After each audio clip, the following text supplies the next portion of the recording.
आर्या की बाइक की हेडलाइट जैसे ही उस औरत के चेहरे पे पड़ती है, मानो उसके बाइक का एक्सीलेटर ही फ्रीज सा हो गया है। वो भागने की कोशिश करना चाहता था पर वो भाग नहीं पा रहा था।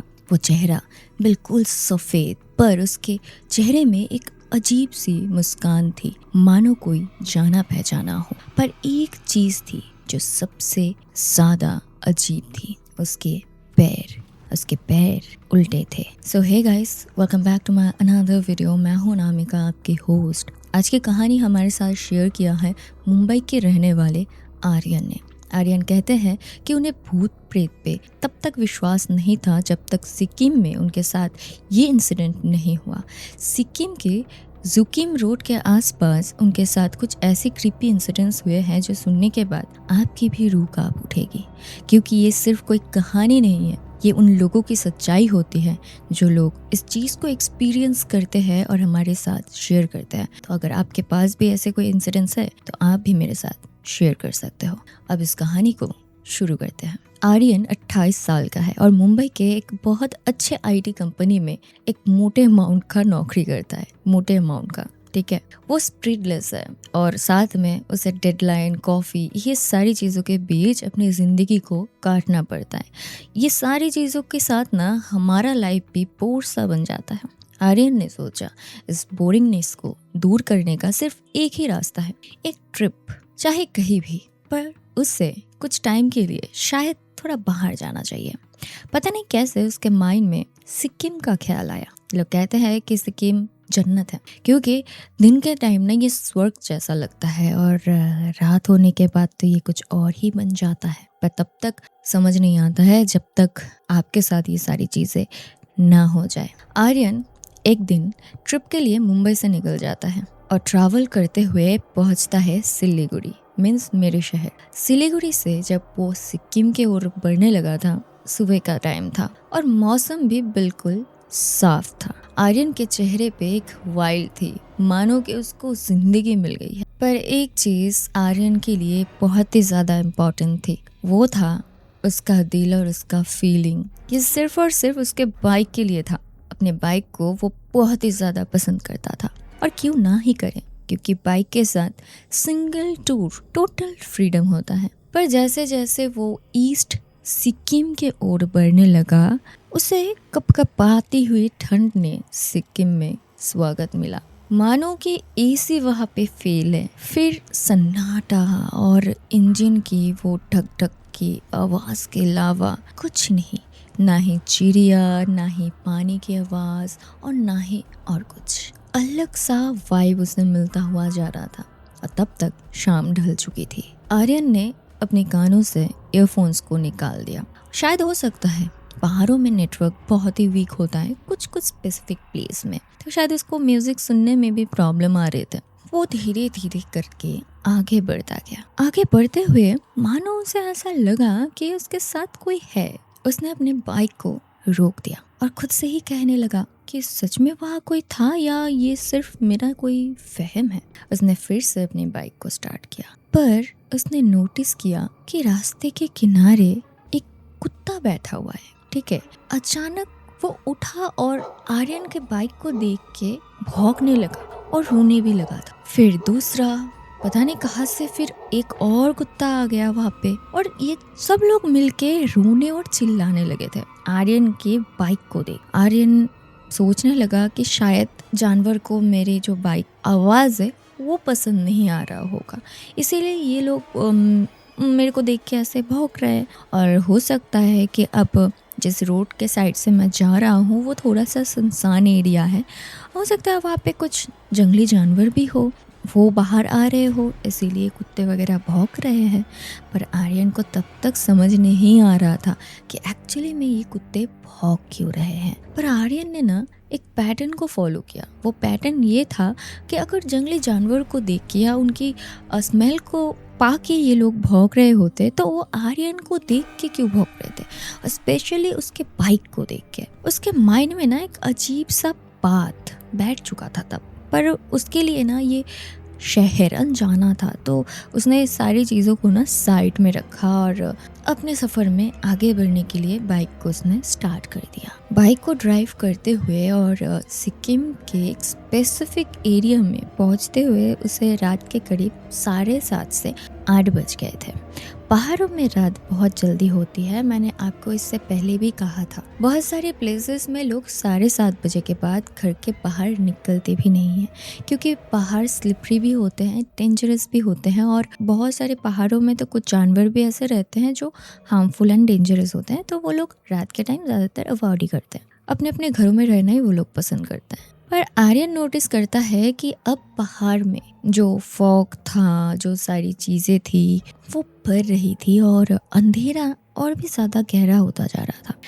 आर्यन जब निकला था तब उसके माइंड में एक बार के लिए भी ये ख्याल नहीं आया था कि मैं एक होटल रूम बुक कर लूँ। उसने यहाँ एक मिस्टेक कर दिया। अब वो बीच रास्ते पे खड़ा है और अपने फ़ोन को उठा के होटल बुक करता है, क्योंकि अब वो समझ चुका था कि अगर वो ज़्यादा दूर ड्राइव करे, एक तो वो रात में घूम के ये सारी चीज़ों को एक्सप्लोर कर भी नहीं पाएगा, थकावट भी बढ़ती जा रही है, और साथ में ये धुंध अंधेरा गहरा होता जा रहा है, तो शायद सेफ नहीं हो सकता ये सारी चीज़ें। तो वो अपने फ़ोन को उठाता है और ऐसे स्क्रॉल करते हुए होटल को ढूंढ रहा होता है। वो देखता है कुछ दूर सामने एक टी स्टॉल है, ठीक है, चाय की टपरी जैसा बना हुआ है, एंड वो भी अपनी दुकान को बंद कर रहे हैं, अभी बंद कर देंगे। आर्यन को देख के शायद वो अभी वहाँ पे है। रास्ते में ना वो एक अकेला ढाबा टाइप दिख रहा था, उसमें मैगी, मोमोज और चाय थे, और कुछ और भी था, आर्यन को याद नहीं है। आर्यन ना उस ढाबे की जो रोशनी है उसको फॉलो करते हुए थोड़ा आगे बढ़ता है और ढाबे में जाके बैठ जाता है। अंदर एक ना मिडिल एज के एक आदमी थे जो अपनी दुकान को चलाते थे। वहाँ के ही लोकल है, सिक्किम के ही लोकल है। आर्यन जब उस दुकान के अंदर एंटर होता है तो वो देखता है कि जो चाय वाला है उसके साथ और एक आदमी भी है। उसके हाथ में एक चाय का कप है, मिट्टी का कप, ठीक है। तो आर्यन जाके वहाँ पे उस अंकल को कहते हैं कि अंकल मुझे एक कप चाय दे दीजिए, और हो सके तो आप मेरे लिए एक वेज मोमो भी लगवा देना, ठीक है। वो आदमी आर्यन को कहते हैं कि अभी तो मोमो नहीं होगा बेटा, हाँ हो सकता है मैं तुम्हारे लिए चाय बना देता हूँ, नहीं तो अब तक मैं बंद करके चला जाता। तुम तो यहाँ के नहीं लग रहे, तुम कहाँ से आए हो और इतने रात को यहाँ पे कैसे? आर्यन उन्हें अपनी बातें बताता है कि मैं मुंबई का रहने वाला हूँ और आपके सिक्किम घूमने के लिए आया हूँ।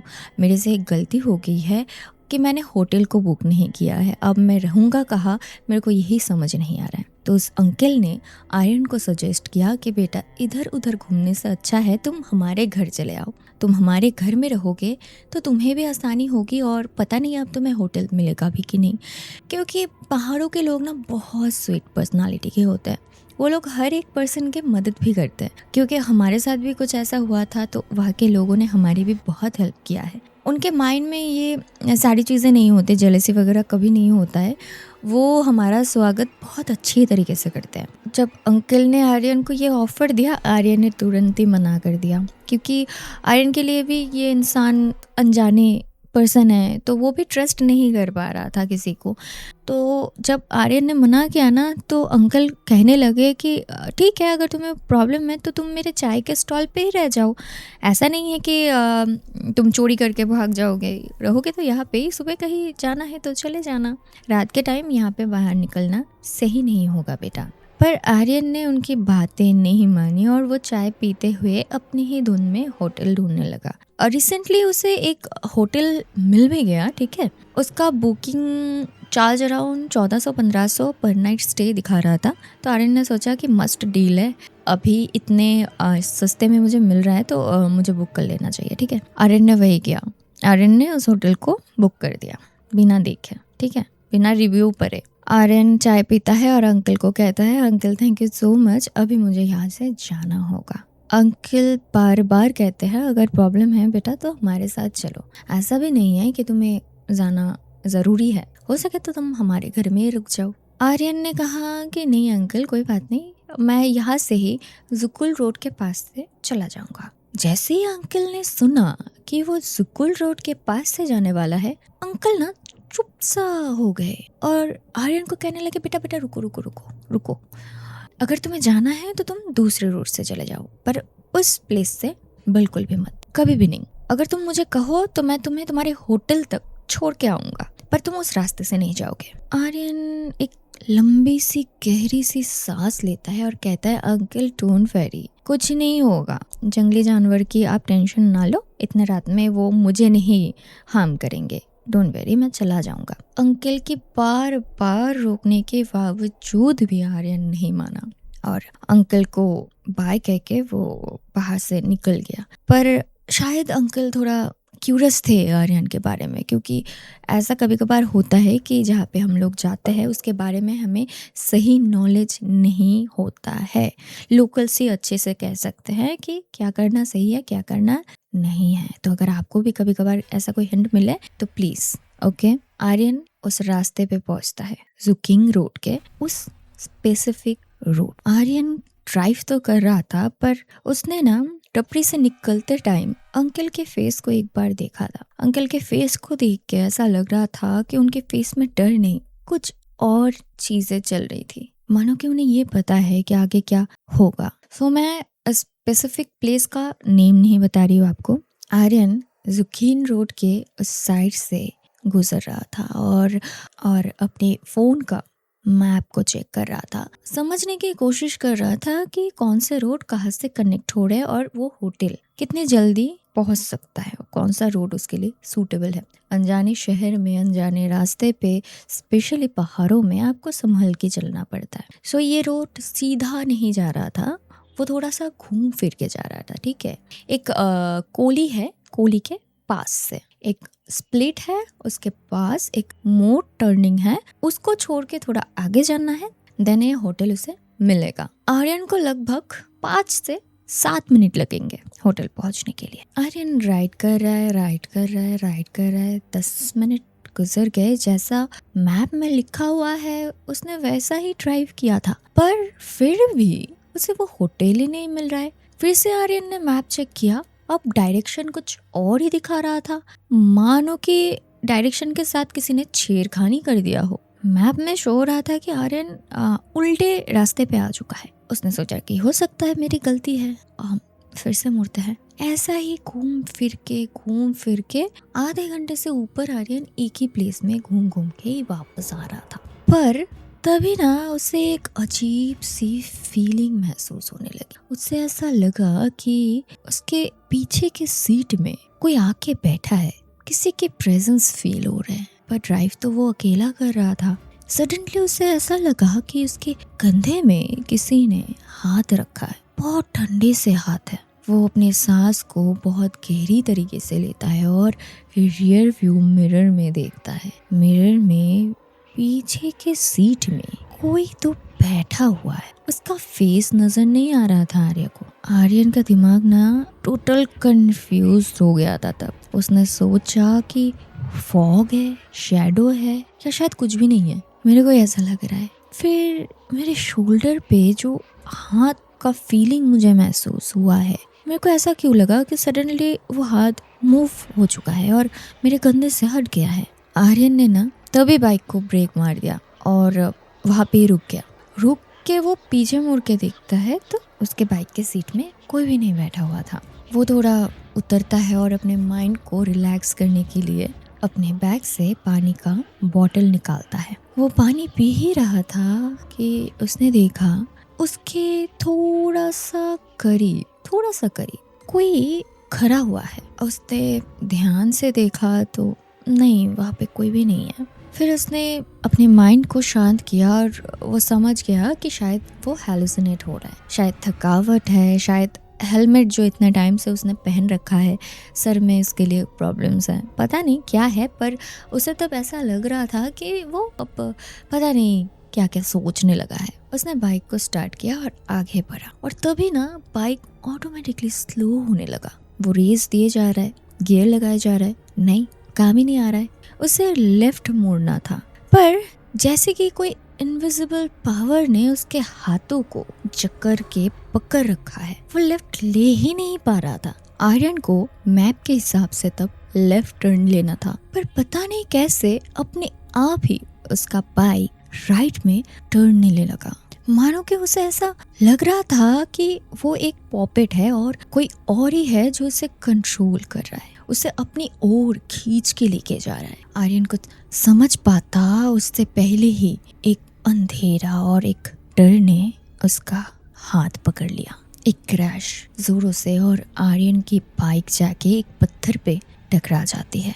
बाइक रास्ते के बीचों बीच जाके पहुंच जाता है और आर्यन रोड के एक साइड में पड़ा रह जाता है। आर्यन उठता है और अपने हेलमेट को निकालता है। बोनस ये था कि उसके सर में कोई चोट नहीं आई थी क्योंकि उसने हेलमेट पहन रखा था, पर कुछ ही सेकंड में वो देखता है कि वो जहाँ पे पड़ा हुआ था, बैठा हुआ था, उसके ऊपर की जो पहाड़ी है वहाँ पे कोई खड़ा हुआ है और आर्यन को घूरे जा रहा है। एक औरत जो बिल्कुल सफेद सी कपड़ों में है, बाल बिल्कुल खुले हुए हैं, आंखें बिल्कुल उसके ओर ही देख रहे हैं और बिल्कुल स्टिल वहाँ पे वो खड़ी हुई है। ना वो कहीं चल रही है, ना कुछ एक्सप्रेशंस दे रही है, कुछ भी नहीं।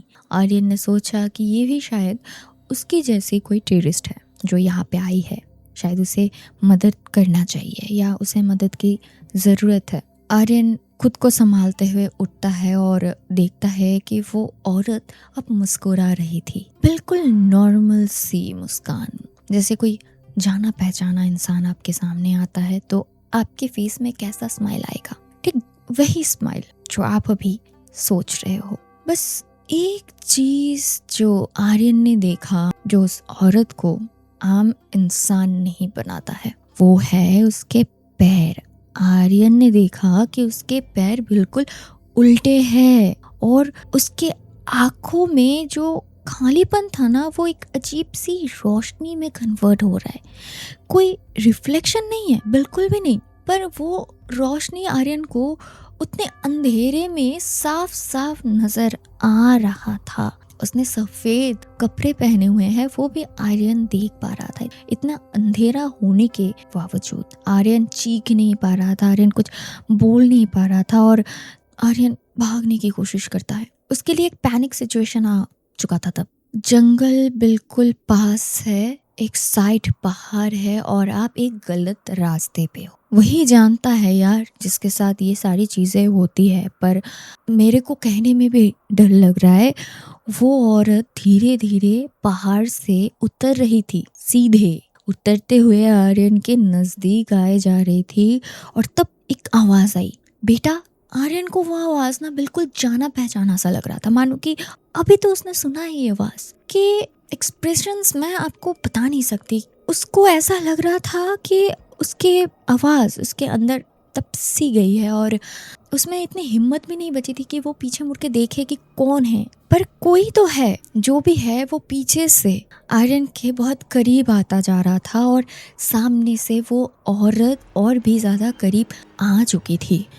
वो कोई और नहीं थी, वो थी निशिता। पहाड़ों के लोग उसे मोहिनी कहते हैं, पहाड़ों की मोहिनी, जो अपने वश में किसी को भी ले सकती है। जो उसे पसंद आ जाता है वो उसका ही हो जाता है। ये एक ऐसी एंटिटी है ना जो आपको आपकी ही जैसा देखने में लगेगी, आपकी ही अपने की शक्ल में आएगी या आपकी ही अपने की आवाज़ निकालेगी। कभी कभार तो ऐसा भी होता है कि वो आपकी भी आवाज़ निकाल देती है। अब वो सारी चीज़ें आर्यन के साथ इतनी कॉम्प्लिकेटेड हो चुकी थी कि आर्यन को लग रहा है कि इसके सामने खाई है तो पीछे कुआं, और एक हाथ आके आर्यन के कंधे पे रुकती है। वो हाथ किसी और का नहीं, वही टपरी वाले अंकल का था और उनके दोस्त का। ये लोग आर्या को ढूंढते हुए यहाँ पे नहीं आए थे, उनका घर नज़दीक था। जब आर्यन की बाइक क्रैश हुई थी, उसी आवाज़ को सुन के ये लोग इस ओर आए थे। आर्यन मुड़ता है और अंकल को गले लगा के बस रो देता है। आर्यन कहता है, भगवान ने शायद आपको मेरे लिए भेजा है। अंकल कहते हैं कि मैंने आपको पहले कहा था बेटा, यहाँ पे मत आओ, मेरे घर चलो। तुमने नहीं सुना, तुमने नहीं समझा। मैंने बार बार नॉक किया था। बाहर से आए हो, सारी चीज़ें बताना सही नहीं है, इसलिए मैंने नहीं बताया। अब यहाँ पे ज़्यादा टाइम रुकना हम तीनों के लिए सेफ नहीं है। हम यहाँ से जल्द से जल्द निकलना होगा, नहीं तो इसके माया जाल में अगर हम लोग फंस गए तो हम तीनों में से कोई आज रात घर वापस नहीं जा सकेगा, कभी नहीं लौट पाएंगे हम। आर्यन जैसे तैसे करके अपने बाइक को उठाता है और वो बाइक को स्टार्ट करने की कोशिश करता है। बाइक स्टार्ट होने का नाम नहीं ले रहा था। अंकल और अंकल का जो फ्रेंड है, दोनों साइकिल लेके आए थे। उन्होंने कहा कि बाइक को यहाँ ही छोड़ दो बेटा, मेरा घर ज़्यादा दूर नहीं है, तुम साइकिल पे बैठो, हम लोग यहीं से अभी निकलेंगे। आर्यन ने उनकी बातें तब मान ली और वो साइकिल करके अंकल के घर के रास्ते में पहुंचने लगा। जब जब वो लोग सामने बढ़ते जा रहे थे, पीछे से आवाज़ें आती जा रही थी, कभी जाना पहचाना, कभी अनजाना, कभी ऐसी चीख पुकार जैसे कि कोई बहुत दर्द में है, बहुत प्रॉब्लम में फंसा हुआ है। कभी इंसान की, कभी जानवर की, कभी औरत की, कभी बच्चे की, तो कभी कोई मर्द। बहुत ही क्रीपीनेस, बहुत ही क्रीपी वाइब हो गया था तब वहाँ पे। पर अंकल ने आर्यन को बार बार कहा था कि पीछे मुड़ के देखने की गलती मत करना। ये लोग जैसे तैसे करके उस रोड को क्रॉस करते हैं और अंकल आर्या को लेके अपने घर पहुंच जाता है। घर पहुंचने के बाद आर्या को वो गर्म पानी देते हैं पीने के लिए, और साथ में कुछ और भी उन्होंने दिया था। आर्या को पता नहीं था, या शायद वो बताना नहीं चाहता था कि अंकल ने उन्हें क्या दिया था। वो खाने के बाद आर्या रिलैक्स हुआ और अंकल ने उनके घर के मंदिर से कुछ चीज़ें लाके आर्या को दिया और कहा कि बेटा, बाइक मॉर्निंग को मैं तुम्हें लाके दे दूंगा, तुम अब उस रास्ते पे कभी मत जाना, कभी भी नहीं। जब आओगे मेरे घर चले आना, तुम्हें जहाँ भी घूमना है मैं तुम्हें लेके जाऊंगा, पर अकेले उस रास्ते वापस जाने की गलती मत करना।